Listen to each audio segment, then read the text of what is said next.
Happy Sabbath mga kaibigan, mga kababayan.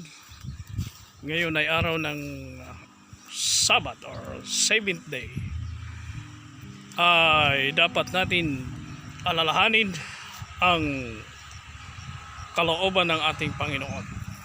Sa katulad ng dati, magbabasa tayo ng isang verse dito sa Matthew 6 verse 33. This is a popular verse na ating babasahin. Ang sabi, "Seek ye first the kingdom of God and His righteousness, and all these things shall be added unto you."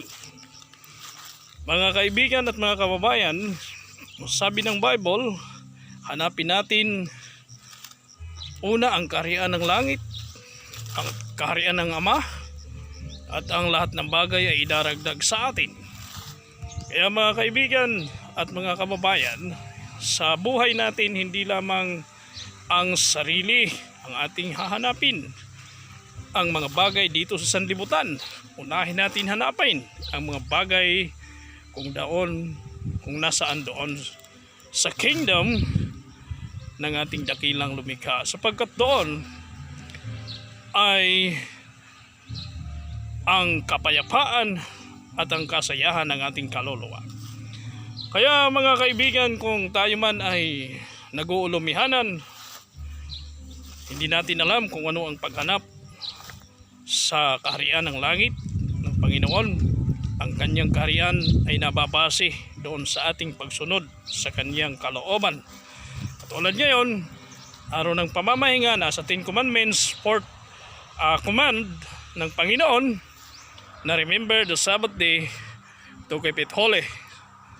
And then 6 days shall do all your labor and do all your works, but the 7th day is the Sabbath for the Lord.